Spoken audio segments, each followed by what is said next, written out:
this is VJ Erica and welcome to our new segment, It's Over. In this segment, we will discuss the things that we have learned and experienced during our past activities in this NSTP course. So, we had our very first fieldwork in Adamson Elementary in Samal, Bataan. Ano nga ba yung una namin na-feel nung in-announce sa amin na mag-fieldwork kami sa Bataan? Siyempre, na-feel namin na nakakakaba kasi parang first time na namin gagawin yun and hindi namin alam kung ano yung mga pwedeng mangyari, kung ma-meet ba namin yung mga expectations ng mga tao na nandun, kung magiging positive ba yung feedback ng mga bata sa amin after namin gawin yun. Pero at the same time, excited din kami kasi syempre, new learning experience, tapos magkakaroon din ng bonding, kaming magkaka-group, and then also, para rin siyang adventure. So ayan, fieldwork na! Lahat kami excited. Ang dami na namin pagkain eh. At yung mga pagkain na yun, sa bus pa lang, ubos na. At di pa yung nakakaalis ng UST ah. So, pagdating namin ng Adamson Elementary School, inorient na kami ni Miss Sherry na kung ano yung mga dapat namin gawin. So, after namin i-orient, ginawa na namin yun agad. Nagkaroon kami ng science workshop.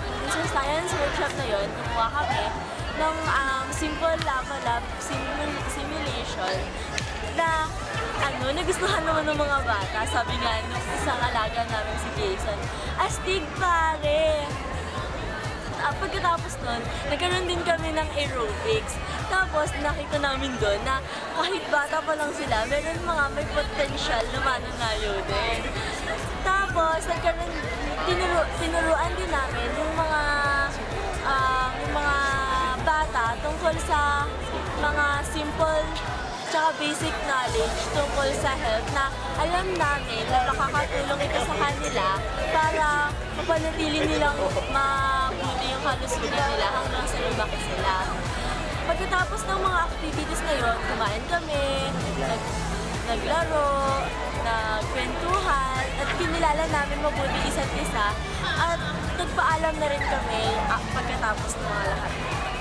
Nung time na bumalik na kami sa bus, ang saya lang kasi nakita namin yung mga bata na nandun. Parang inabangan nila kami makaalis sa bus. Tapos kumakaway-kaway sila na parang dahil doon na-realize namin na parang tsaka nalaman tuloy namin na na-appreciate ng mga bata yung mga ginawa namin sa kanila. Na parang alam namin dahil doon na nag-enjoy sila sa mga ginawa, sa mga simpleng bagay na ginawa namin.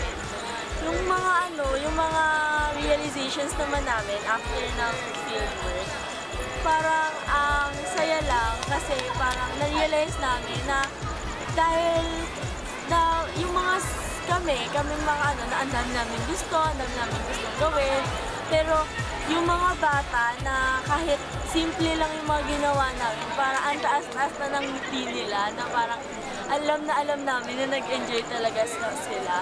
So, parang ang end na enjoy the simple things in life na lang.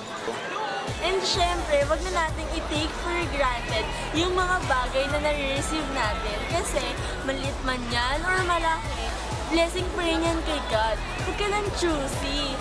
So instead, i-share na lang natin itong blessings na nare-receive natin sa mga mas nakakailangan para makapag-spread pa tayo ng happiness sa mas maraming tao. And this is VJ Erica now signing off. Bye!